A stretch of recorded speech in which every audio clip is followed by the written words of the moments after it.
मित्रांनो, तुमचं पुन्हा एकदा GB स्टोरी टेलर या यूट्यूब चॅनलवर स्वागत आहे। आजच्या आपल्या गोष्टीचं नाव आहे झोका। लेखक अविनाश चव्हाण।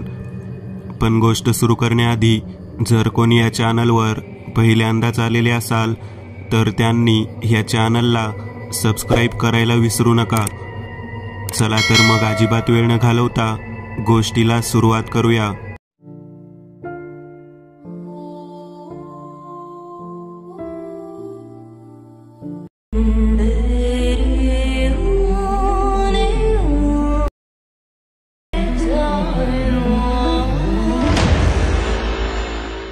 अरे काय विशेष, आज लवकर आलात ऑफिसून? विशेष आहे ना, ट्रान्सफर ऑर्डर आलीये। कोयना प्रकल्प सातारा येथे 1 तारखेला जॉईन करायला सांगितले। तेव्हा थोडं नियोजन करायला पाहिजे ना। हे काय अचानक? अहो पण 3 वर्ष नाही झाले अजून। हो पण काय करणार, सरकारी कामं अशीच असतात। कोयना बँक वॉटरच्या रोडला केळशी म्हणून गाव आहे, तिकडेच गेस्ट हाऊस आहे, कळलं? छान आहे तो भाग, शांत वातावरण असतं तिकडे, जगण्याचा पुरेपूर आनंद असतो। पुण्यासारखी गजबज नसते। उद्या शनिवार आहे, आपण जाऊन पाहून येऊयात। ठीक आहे, विद्या म्हणाली। अमित आणि विद्या शनिवारी केळशीला पोहोचले। नमस्कार साहेब, मी राजू, तुम्हाला लागेल ते सांगा, मी 24 तास उपलब्ध आहे। धन्यवाद राजू। राजू, गेस्ट हाऊस छान आहे पण गावापासून जरा लांब आहे। ग्रामीण भागात असं एकटं राहायची सवय नाही यांना। दिवसभर मिसेस आणि माझी मुलगी दोघीच असणार घरी, तर आम्हाला गावातच एक घर पाहून देना छोटंसं। साहेब, इकडे भाड्याने घर मिळणं तर अवघड आहे, पण मी करतो काहीतरी। 2 दिवस द्या मला। नक्कीच, 10 दिवस आहेत आपल्याकडे। साहेब, एक 2 मजली कौलारू घर आहे, वर्ष झालं बंद आहे। ती फॅमिली आता गावात राहत नाही, चालेल का? फोटो पाठवतो, तुम्ही हो म्हणालात तर ताब्यात घेऊन साफसफाई करून ठेवतो। छान आहे ना? फ्लॅटच्या 4 भिंतीत खूप राहिलो, या अशा घरात राहण्याचा आनंद घेऊयात। हो खरंच, अमित म्हणाला। चला पॅकिंग करायला घ्या तर। अखेर अमित, विद्या आणि त्यांची 7 वर्षाची एकुलती एक मुलगी ईशा केळशीला पोहोचले। सामान सर्व लावून झाले। थोडंफार गावचा भाग इथे पाहून आलेले। चारही बाजूने हिरवीगार झाडी, शेती आणि विरळ लोकसंख्येचे गाव। हळूहळू शेजारी लोकांशीही चांगली जवळीक झाली। समोरील घरातच शांता काकू राहायला होत्या। गावाकडील लोक तशी खूप मनमिळाऊ आणि मदतीला तत्पर। काय हो काकू, हे घर ज्यांचे आहे ते गावाकडे येत नाहीत का कधी? विद्या शांता काकूंना बोलली। नाही ग पोरी, असं नाही, गावातलंच कुटुंब होतं ते, राऊत नाव होतं त्यांचं। तुमच्यासारखीच एक लेक होती त्यासनी, लय लाडाची होती समद्याच्या। ते तुमच्या घरामागं माळ दिसतोय ना चिचचा, त्या तिथं रोज खेळायला जायची ही सगळी पोरं।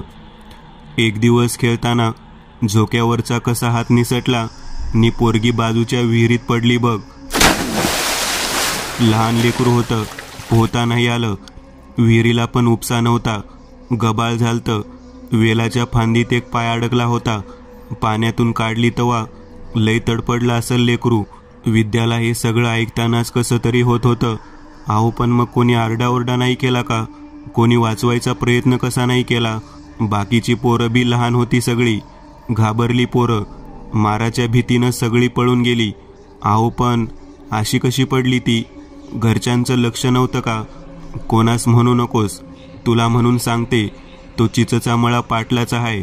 पाटलांचा आप्पा दांगडा आणि निर्घट्ट माणूस आहे। पोरं खेळल्याची सुद्धा देखवत नाही त्याला।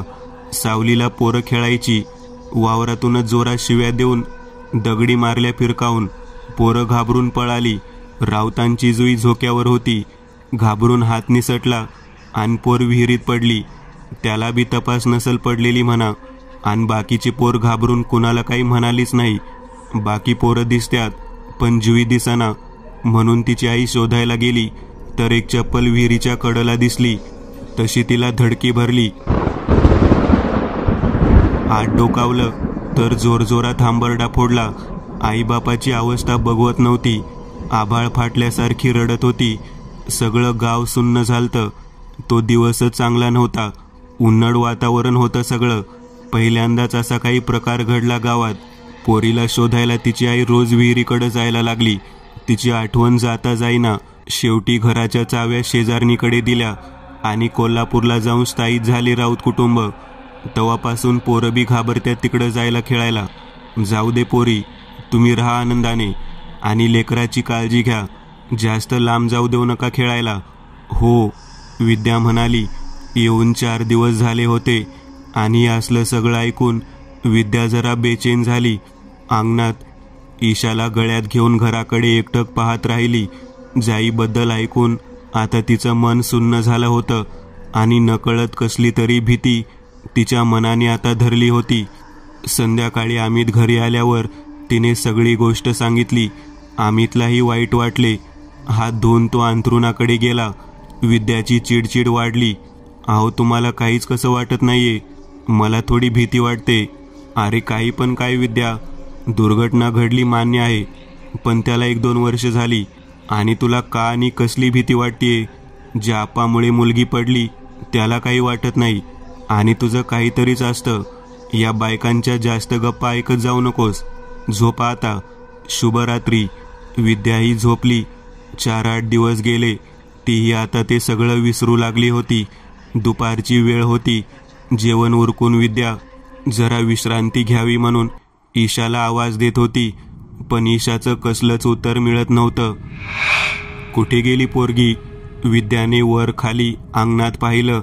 पाहते तर मागच्या बेडरूममध्ये ईशा खिडकीतून बाहेर एकटक पाहत होती.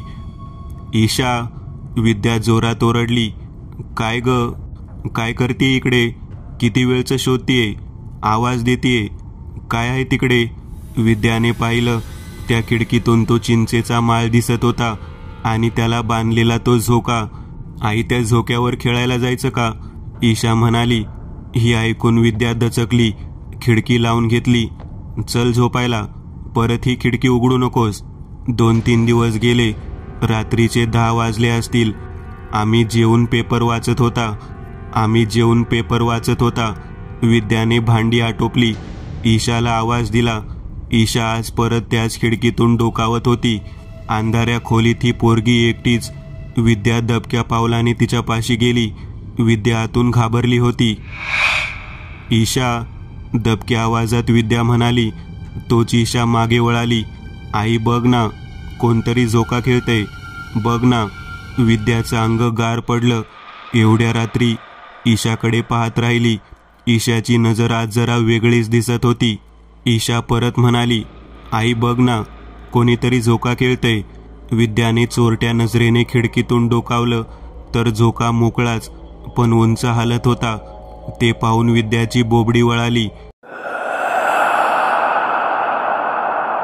घाबरलेली विद्या जोरात किंचाळली. विद्याचा आवाज ऐकून अमित जोरात पळत आला. अमितला पाहताच विद्याने जोरात मिठी मारली. ती जोरजोरात श्वास घेत होती, रडत होती. आता तिने ईशाला घट्ट मिठीत घेतलं होतं. काय झालं ते तर सांग, अमित म्हणाला. तो झोका काय आहे? जोराचा वारा सुटलाय. पाऊस यायची चिन्हे आहे ती, त्यामुळे हालतोय. नाही आहो, खूप जोरात हालत होता झोका. हो पप्पा, कोणीतरी मुलगी झोका खेळत होती, ईशा म्हणाली. अमितने खिडकी लावून घेतली. चला झोपायला. विद्या, तुझ्या या असल्या स्वभावाचा परिणाम होतोय ईशावर. मन स्थिर ठेव आणि झोप. उद्या लवकर जायचंय मला. विद्या आणि ईशाला झोप लागली होती, पण अमित आजच्या प्रकारातून थोडा बेचैन झाला. रात्रीचे 1-2 वाजले असतील. उठून तो खिडकीकडे गेला. हळूवार खिडकी उघडली. मळ्यातलं सर्वात मोठं चिंचेचं झाड, त्याला बांधलेला तो झोका वाऱ्यासोबत हळूवार हालत होता. बाजूच्या लाईटीच्या खांबावरची लाईट त्या झोक्यावर आणि बाजूच्या विहिरीवर पडत होती. त्यामुळे ते चित्र अजूनच भयावह दिसत होतं. यालाच घाबरल्या असतील या दोघी. अमित ही झोपायला गेला. सकाळ झाली, पण विद्या अजून जरा झोपूनच होती. डोकं जड जड झालतं तिचं. 8 वाजले. विद्या उठ, मला निघायचंय कामावर. नका ना जाऊ आज, मला थोडं अस्वस्थ वाटते आज. तू अजून त्यातच आहेस का? आराम कर, महत्वाची मीटिंग आहे. मी निघतो. अमित ऑफिसला गेला. सकाळचे 9 वाजले असतील. विद्या आंघोळीला गेली. ईशा अजून झोपलेलीच होती. विद्या आंघोळ उरकून देवघराकडे निघाली. जाताना मागच्या खोलीचा दरवाजापाशी पोहोचताच खिडकी जोरात आपटली. विद्या खिडकी बंद करायला गेली. बाहेर पाहते तर ईशा त्या झोक्यावर एकटीच खेळत होती. ती उंच झोका घेत होती. विद्या जोरात ओरडली. अंगात येईल तेवढी ताकद आणून विद्या चिंचेच्या झाडाकडे ओरडत पळत सुटली. तिच्या किंचाळण्याने शांता काकू बाहेर आल्या. अगं पोरी, कुठे पळतीये म्हणून त्या तिच्या मागे निघाल्या. विद्या ईशा ईशा ओरडत होती. तिच्या किंचाळण्याने उंच झोका घेतलेल्या ईशाचा तोल गेला आणि विद्याच्या डोळ्यासमोर ईशा विहिरीत पडली. विद्याने हंबरडा फोडला होता. जाऊन विहिरीच्या कठड्यावर ओरडत होती, माझ्या ईशाला वाचवा. शांताबाईने तिला धरले. आजूबाजूची 4-6 लोक पळत आली. मुलीला वाचवण्यासाठी ती हात जोडत होती, पण विहिरीत कोणालाच काही दिसत नव्हतं. शांत हो पोरी, मी इथंच पाणी भरत होतो. कोणी बी नाही इथं. ना झोका हलतोय ना विहिरीचं पाणी. भास झाला असल. घरी जा. पोरगी कुठंतरी खेळत असेल तुझी, शांताबाईचं मालक म्हणालं. विद्याला घेऊन शांताबाई तिच्या घरी गेल्या तर ईशा अजून हातरुणातच झोपली होती. ईशाला मिठीत घेऊन विद्या रडायला लागली. शांता अक्का, काय चाललंय हे? विद्या रडत म्हणाली, पोरी तुम्हाला आजवर का काय सांगितलं नाहीस? जाईचा आत्मा असणार हा, जो तुम्हाला सारखा खुणावतोय. तडफडून मेली होती पोर. काहीतरी इच्छा राहिली असणार. हे ऐकून विद्या अजूनच गळून गेली. 2 दिवसांनी पौर्णिमा आहे. रात्री तिच्या वडिलांना एक उतारा बनवून देते. 12च्या आसपास ईशावरून उतरून झोक्यापाशी नेऊन ठेवायला सांग. माझ्या मालकासनी पाठवते बरोबर हवं तर. अमित घरी आल्यावर विद्या उमऱ्यातच बसून होती. त्याचीच वाट पाहत होती. घरात येताच गळ्यात पडून सगळं सांगू लागली. इथे या घरात या गावात नाही राहायचं आपल्याला. आजच्या आज पुण्याला चला, आपण डॉक्टरकडे जाऊ. असं काही नसतं. ऐकलेल्या गोष्टीचं चित्र तू मनात तयार केलंयस, त्यामुळे तू त्यातच जगतीये. त्या जायचा विचार काढून टाक. आणि हो, हे असलं उतारा वगैरे माझ्याच्याने होणार नाही. मला ते पटत नाही. तुम्ही माझ्यावर विश्वास का ठेवत नाही? एकुलती एक मुलगी आहे.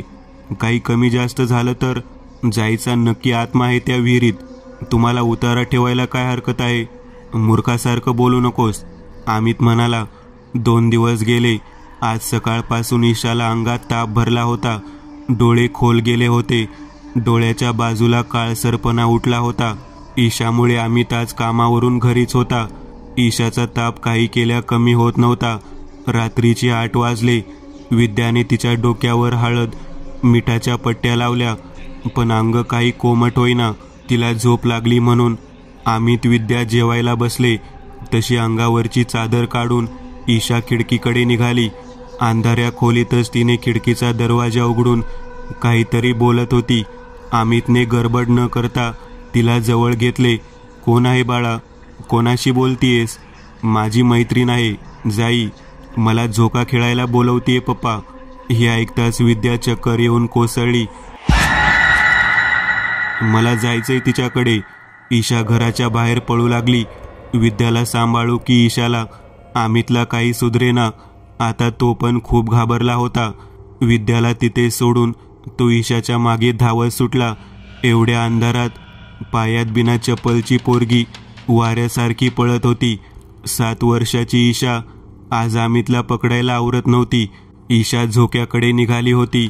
अमित आणि शांता काकू, तिचे मालक सगळे तिच्या मागे धावत होते. विहिरीच्या अगदी जवळ ती पोहोचली. तोच अमितने तिला घट्ट धरली. तिला झोक्यावर चढायचं होतं. मला जाईसोबत खेळायचंय. विहिरीत थांबलीये ती. बोलावतीये मला. सोडा. ईशा कोणाला आवरत नव्हती. मोठमोठ्याने ओरडत होती. पाहता पाहता निम्म गाव रात्रीच विहिरीवर गोळा झालं. ईशाचा प्रकार पाहून सगळे थबकले. ईशाला जाईचं नावच कसं माहीत झालं. जाईसोबत खेळण्यासाठी ती ऐकत नव्हती. डोळे पांढरे करत होती. घशातून घुरघुरल्यासारखा आवाज काढत होती. गावातल्या दत्त मंदिरात एक बाबा असायचे. कोणीतरी त्यांना जाऊन घेऊन आलं. गुरुदत्ताचा अंगारा लावला त्यांनी ईशाला. आणि भाकरीचा तुकडा ओवाळून टाकला. तशी ईशा शांत होऊन झोपी गेली. या प्रकाराने अमित पण आता पूर्ण खचून गेला होता. संपूर्ण रात्र आज त्याने ईशा आणि विद्याच्या उशाला जागून काढली. सोबत गावातील बरीच मंडळी पण होती. झाल्या प्रकारानं गाव हादरलं होतं. काहीतरी बंदोबस्त करावा लागेल. जाई परत आली वाटतं. आज पाहुण्यांची पोरगी सापडली, उद्या आपली सापडेल. लोकांची चर्चा सुरू होती. सकाळी अमित विद्या ईशाला घेऊन दत्त मंदिरात गेला. बाबा काही करा, पण पुन्हा कधी असं होता कामा नये. अमित म्हणाला, काळजी करू नकोस पोरा, दत्तगुरू आहेत ना. छोट्या लेकराची अपुरी इच्छा आहे ती, नाही द्यायची परत त्रास. एक उतारा देतो, तेवढा ओवाळून विहिरीवर नेऊन ठेव आज. अमितने क्षणाचा विलंब न करता उतारा नेऊन ठेवला. राजूला बोलावून आवराआवर करायला घेतली. संध्याकाळपर्यंत गाव सोडायचं ठरवलं. 2 महिन्यात गावात त्यांची चांगली जवळीक झाली होती. त्यांनी राहावं असं प्रत्येकाला वाटत होतं, पण तेवढी हिंमत आता त्यांच्यात राहिली नव्हती. 2 महिन्यात आलेल्या चांगल्या वाईट अनुभवासोबत अमित विद्याने केळशीचा निरोप घेतला. दत्त मंदिरातील बाबांनी निरोप पाठवून जायच्या आईवडिलांना बोलावून घ्यायला सांगितलं. विहिरीपाशी जाऊन तिच्याशी बोला, तिच्या इच्छापूर्तीची शांती करू आपण, तिला मुक्ती मिळेल. झालेला प्रसंग ऐकून जाईच्या आईच्या देखील डोळ्यातलं पाणी थांबत नव्हतं. दुसरी कथा, यतीन एक गूढ. 2004 12वी संपली आणि कॉलेजचा पहिला दिवस. सर्व नवीन चेहरे, प्रत्येकजण अनोळखी होता आणि स्वतःची ओळख बनवण्याचा प्रयत्न करत होता. मीही प्रत्येकाला समजण्याचा प्रयत्न करत होतो आणि मग हळूहळू विचार जुळत जुळत कधी एकमेकांशी मैत्री झाली समजलीच नाही. अजित, कौस्तुभ, रणजित, सुधीर असे अनेक जिवलग मित्र झाले. वर्गात इतरही अनेक मित्र होते, पण या सगळ्यात एक जण थोडा वेगळाच होता, यतीन. सतत हसरा चेहरा. प्रत्येकाचा खास मित्र नसला तरी यतीनबद्दल कोणी वाईट बोलेल असंही कोणी नव्हतं. त्याची एक खास आठवण म्हणजे तो कधीच कोणाबद्दल वाईट बोललेलं कोणीच ऐकलं नव्हतं. त्याच्याबद्दल आम्हाला नेहमी एक उत्कंठा असायची. उच्चभ्रू घरातील असल्यामुळे त्याचं राहणीमानही तसंच होतं. ब्रँडेड कपडे, शूज, घड्याळ आणि त्याची कार. तो मूळतः मुंबईचा होता, पण पुण्याला त्याच्या मावशीकडे राहायचा व तेथून तो कारने कॉलेजला येत असे. पैसे, गाडी याचा त्याला तीळ मात्र अहंकार नसायचा, पण त्याबद्दल विचारल्यावर त्याला सांगायला देखील आवडत होतं. शनिवारी कधी कधी तो मुंबईला जात असे, त्याच्या घरी, आई वडिलांकडे, आणि सोमवारी तिकडूनच डायरेक्ट कॉलेजला येत असे. त्यामुळे त्याला कधी कधी उशीर होत असे. असंच एकदा एका सोमवारी तो क्लासला उशीर आला. हातात नवीन रॉलेक्सची घड्याळ होतं. सर्वजण कुतूहलाने पाहत होते. अजितने विचारलं, छान आहे, कधी घेतलंस? उत्तर थोडंसं वेगळंच आलं. यतीन म्हणाला, शनिवारी गेलेलो घड्याळ घ्यायला, तिथे अभिषेक बच्चनही आलेला.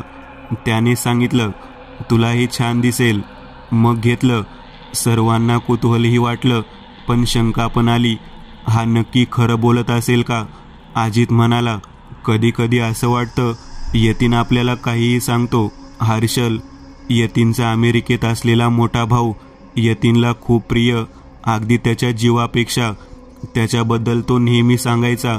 बऱ्याचदा जेव्हा यतीन नवीन घड्याळ, गॉगल, लॅपटॉप, शूज वापरत, ते त्याचा भाऊ त्याच्यासाठी अमेरिकेतून पाठवत असे. तो आम्हाला सांगायचा, प्रत्येकाला हेवा वाटेल असाच त्याचा भाऊ. हर्षलबद्दल आम्हाला खूप खूप माहिती असलं तरी त्याला आमच्यापैकी कोणीच पाहिलेलं नव्हतं कधीच, अगदी फोटोही. दिवस जात होते, कधी आम्ही पुढच्या वर्षात गेलो कळले देखील नाही. आता यतीनने सुद्धा कॉलेज जवळच राहायला यायचं ठरवले. सुधीर, कौस्तुभ, रणजित यांच्यासोबत तो त्यांच्या फ्लॅटमध्ये शिफ्ट झाला. आम्ही सगळे बऱ्याचदा फ्लॅटवर पार्टी वगैरे करायचो. सायंकाळी नेहमी सर्वजण आपल्या आपल्या घरी आईवडिलांसोबत फोनवर बोलत असत. यतीनही बऱ्याचदा हर्षल त्याच्या मोठ्या भावाशी बोलत. हो, पण आजकाल तो एका मुलीशी बोलतो असं मित्रांना जाणवलं. सुधीरने विचारलं, कोण आहे जिच्याशी आजकाल नेहमी बोलतोस? यतीनने हसून उत्तर दिलं, एक दोस्त है यार, नुपूर. नुपूर यतीनची गर्लफ्रेंडच आहे हे आता पक्क झालं होतं. यतीन नुपूरशी बोलताना आमच्या सगळ्यांबद्दल तिला सांगायचा आणि तिच्याबद्दलही आम्हाला आनंदाने सांगायचा. ती अशी आहे, काय करते, तिला काय आवडतं, मूवी डिनरला भेटेन, बरंच काही. यतीन नुपूरबद्दल खूप आनंदी असायचा. आज जसं फेसबुक आहे तसं 2005 साली ऑर्कुट होतं आणि हळूहळू नुपूर ऑर्कुटवर आमच्या सगळ्यांची मैत्री झालेली. आमच्याशी मेसेजद्वारे गप्पा मारणे, वाढदिवसाला शुभेच्छा देणे. आता आम्ही जवळजवळ सगळेच नुपूरचे मित्र झालो होतो. पण यतीनच्या भावाप्रमाणेच आम्ही कोणीही कधीही तिला पाहिले नव्हते. तिचा एकच फोटो यतीनने आम्हाला दाखवला होता व तोच ऑर्कुटला होता. यतीन त्याच्या मावशीबद्दलही सांगत असे, जिच्याकडे तो पहिल्या वर्षी राहायचा. मधून मधून भेटायला जात असे. त्याच्यासोबत आम्हीही बऱ्याचदा गेल्याने, सुधीर तर नेहमीच त्याच्यासोबत असल्याने व एकत्र राहत असल्यामुळे मावशीशी खूप चांगली ओळख, अगदी घरच्यासारखी. त्याही खूप प्रेमळ होत्या. त्यांच्याकडे गेल्यावर काही खाल्ल्याशिवाय येऊ देत नसत. यतीन मावशीच्या जवळ होता, पण एक गोष्ट होती, तो त्याच्या आईवडिलांबद्दल कधी काही बोलत नव्हता आणि विचारलं तरी फारसं काही सांगत नव्हता. यतीनला घरचं जेवण खूप आवडायचं. असंच एकदा अभिजित सोबत तो त्याच्या घरी जेवायला गेला. अभिजित कॉलेजजवळच राहत असल्यामुळे तो घरीच राहायचा. अभिजितने आईला सांगितलेलं की यतीन हॉस्टेलवर राहतो व त्याला घरचं जेवण फार आवडतं. अभिजितच्या आईनेही त्याला खूप प्रेमाने जेवू घातलं. कधीही आठवण झाली की बिनधास्त फोन करून येत जा जेवायला, अगदी रोज आलास तरी हरकत नाही. काकू बोलल्या. अभिजितचे आई वडील सगळेच होते. अचानक यतीनचे डोळे पाणावले. तो अभिजितला म्हणाला, यार हमारे यहाँ ऐसे सब एक साथ नहीं होते, सब बिजी रहते हैं. अभिजितने ही घटना जेव्हा आम्हाला सांगितली तेव्हा सर्वांना काही काही गोष्टी आठवायला लागल्या की गेल्या 3 वर्षात यतीन कधीही त्याच्या आईवडिलांबद्दल बोलत नाही. नेहमी हर्षल आणि नुपूरशीच फोनवर बोलत राहतो. मावशीकडे घेऊन जातो पण स्वतःच्या घरी नाही. हे जरी असलं तरी एक गोष्ट खूप खटकत होती की मागील 3 वर्षात हर्षलशी कोणाचंही बोलणं झालं नाही आणि नुपूर पुण्यात असून कधीच कोणी तिला पाहिलं नव्हतं. ही गोष्ट आम्हाला सर्वांना रहस्यमयी वाटत होती. यातच सुधीर म्हणाला, अरे तो बऱ्याचदा रात्री 12-1 वाजेपर्यंत फोनवर बोलत असतो. सर्वांना थोडं आश्चर्य वाटलं. सुधीरच्या भावाचं लग्न, आम्ही शेवटच्या वर्षात असू. सुधीरच्या भावाचे लग्न होते. आम्ही सर्व मित्र अगदी घरातील लग्नाप्रमाणेच सकाळपासूनच कार्यालयात हजर होतो. सुधीर लग्नाच्या धावपळीमध्ये व्यस्त होता. एकत्र बसून आम्ही सर्वजण गप्पा मारत होतो. यतीनला कोणाचा तरी फोन आला म्हणून यतीन फोनवर बोलत बोलत एका बाजूला गेला. तेवढ्या सुधीर आम्हाला सर्वांना भेटण्यासाठी आला. यतीन कुठे आहे? बऱ्याच वेळ फोन करतोय, उचलत नाही. फेटा त्याच्या गाडीत आहे, पण तो तर फोनवर बोलत आहे, त्यामुळे फोन लागत नसेल. अजित बोलला, कसं शक्य आहे? रिंग वाजतीये, सायलेंटवर ठेवला असेल. सुधीरने परत फोन केला आणि अजितला ऐकायला दिला, हे बघ रिंग वाजतीये, चल बोलावून आणू त्याला, लग्नाची वेळ आली, फेटा लागतोय. अजित आणि सुधीर कार्यालयाच्या बाहेर गेले. पाहतात तर यतीन अजूनही फोनवर कोणाशी तरी बोलतोय. सुधीर, कसं शक्य आहे? रिंग वाजतीये, हा फोनवर बोलतोय. सुधीरला थोडं काहीतरी वेगळं जाणवत होतं, पण लग्नामुळे त्यांनी दुर्लक्ष केलं आणि लांबूनच त्याला आवाज दिला, यतीन, फेटा पाहिजे, लवकर ये. यतीननेही पटकन फोन ठेवून पळत आला. सॉरी यार, फोन पे बात कर रहा था.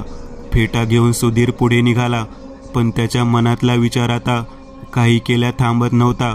यतीनसोबत 2-3 वर्ष राहत होता, त्यामुळे त्याची प्रत्येक गोष्ट सुधीरला माहीत होती आणि यतीनच्या ज्या गोष्टी आम्हाला विचित्र, वेगळ्या वाटायच्या, आता त्या गोष्टी सुधीरला रहस्यमयी वाटू लागल्या.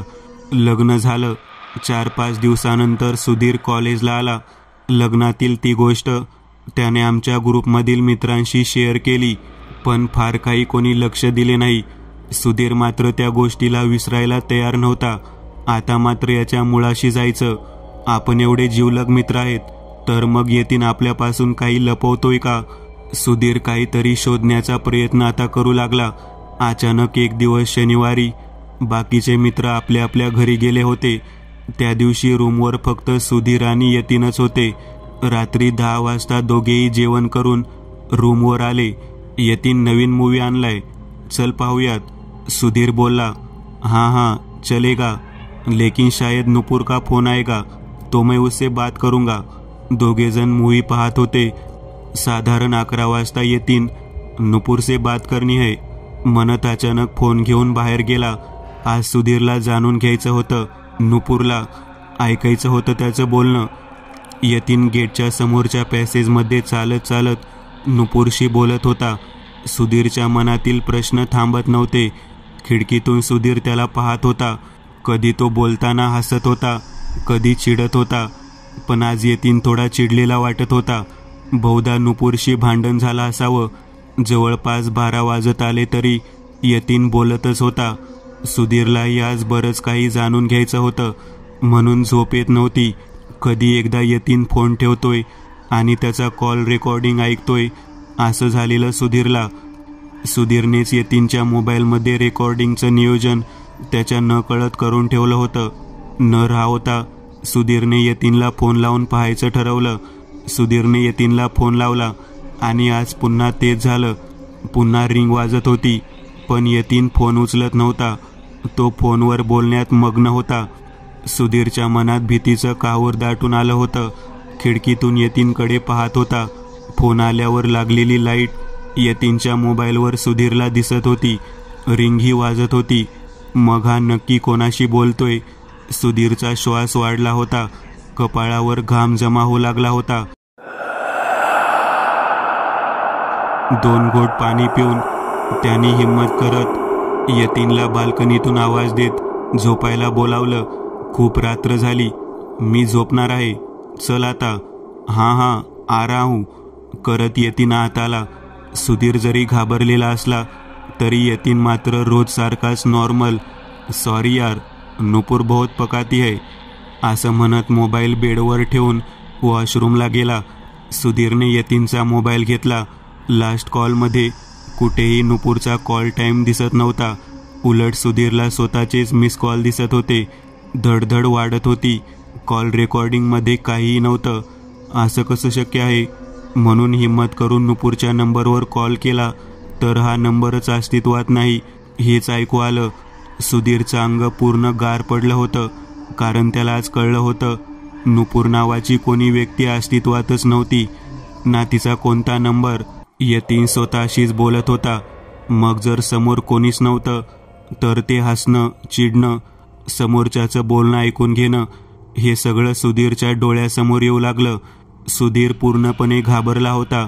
ज्या यतीनसोबत तो 3 वर्ष राहत होता त्याला एक रात्र काढणं कठीण वाटू लागलं होतं.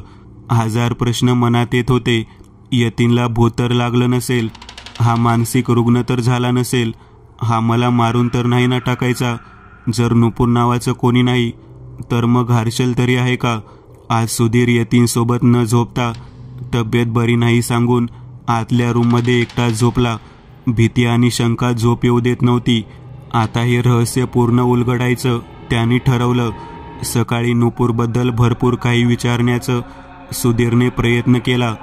किंबहुना आज आपण तिला भेटायला जाऊया असा हट्ट सुधीरने केला, पण यतीनने सर्व वेगवेगळी कारणं देऊन टाळलं. पण सुधीरने यतीनच्या मावशीची भेट घ्यायचं ठरवलं. त्याच दिवशी सुधीर यतीनच्या मावशीला भेटायला गेला. सहज या साईटला आलेलो म्हणून आलो तुम्हाला भेटायला. मावशीने नाश्ता केला. सुधीरला यतीनच्या फॅमिलीबद्दल जाणून घ्यायचं होतं. नकळत मावशीने काही गोष्टी सांगितल्या, पण एक गोष्ट पुन्हा धक्का देणारी होती. ती म्हणजे यतीनला कोणताही भाऊ नव्हता. सुधीर पुन्हा घाबरला, पण झालेल्या घटनेबद्दल त्याने मावशीला काही सांगितलं नाही. पण मग यतीन जे भावासोबत फोनवर बोलायचा, त्याने पाठवलेलं गिफ्ट दाखवायचा, हे सगळं काय होतं? एक मोठं रहस्य. सुधीरने सर्व जाणून घेण्याचा प्रयत्न केला. सुधीरला समजलेलं नुपुर नावाची गर्लफ्रेंड किंवा हर्षल नावाचा मोठा भाऊ असं कोणीही अस्तित्वात नव्हतं. त्याच्या सुखदुःखात साथ देणारी, त्याला समजून घेणारी नुपूर आणि त्याचे लाड पुरवणारा, त्याला आधार देणारा, त्याचा विश्वास, त्याचा मोठा भाऊ हर्षल, हे सर्व त्याने त्याच्या मनात तयार केलेलं एक काल्पनिक विश्व होतं. तो त्यांना इमॅजिन करत जगत होता. हे सर्व समजल्यावर सुधीर पूर्ण स्तब्ध झाला होता. पण का असं? यतीनकडे खूप पैसा जरी असला तरी आईवडिलांचं प्रेम त्याला मिळालं नव्हतं. आईवडील मोठ्या मोठ्या पदांवर स्वतःच्या आयुष्यात इतके बिझी होते की यतीनला त्यांनी बहुधा वेळच दिला नव्हता त्याला समजून घ्यायला. खरं तर ते एकमेकांनाही वेळ देत नव्हते. लहानपणापासून त्यांना कामात व्यस्त किंवा भांडण करताना पाहिले होते. आईवडिलांचं पटत नाही. दोघेही करिअरच्या मागे व्यस्त झालेले. यतीन एकाकी पडलेला. त्याला वेळ देणारं, समजून घेणारं, मरीन ड्राईव्हच्या सी फेसला असलेल्या 2-3 करोडच्या फ्लॅटमध्ये कोणीही नव्हतं. त्याला वेळ देणारं, समजून घेणारं, प्रेम करणारं. नात्यांचं काल्पनिक जाळं त्याने स्वतःभोवती तयार केलेलं आणि त्या विश्वात तो अगदी आनंदी होता. गेल्या 4 दिवसांपासून घाबरलेल्या असलेल्या यतीनबद्दल विचार करत सुधीर खिडकीत उभा होता. आता मात्र तो घाबरलेला नव्हता, तर स्वतःच्या डोळ्यातलं पाणी पुसत होता. यतीनचं रहस्य कधीच कोणाला सांगायचं नाही.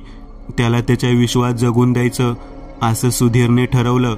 यतीन आणि सुधीर आजही खूप जिवलग मित्र आहेत. बहुतेक यतीन लग्न करून कोणत्या तरी देशात शिफ्ट झाला असं कळलं. मित्रांनो, आज पुरतं एवढंच. तुम्हाला जर काही गोष्ट आवडली असेल तर नक्की लाईक करा. तुमच्यापैकी बरेचसे जण व्हिडिओ लाईक न करताच पळून जातात. पण हा जर व्हिडिओ तुम्ही लाईक केला तर मला जरा बरं वाटेल आणि असेच भारी भारी व्हिडिओ बनवायची माझ्यात एनर्जी येईल. त्यामुळे नक्की लाईक करा. आणि अजूनही कोणी या चॅनलला सबस्क्राईब केलेलं नसाल तर लगेच सबस्क्राईब करून टाका. आणि बाजूची घंटी ती मात्र दाबायला विसरू नका. देवाची घंटी आहे ती. चला तर मग पुन्हा भेटूया अशीच एक आगळी वेगळी गोष्ट घेऊन पुढच्या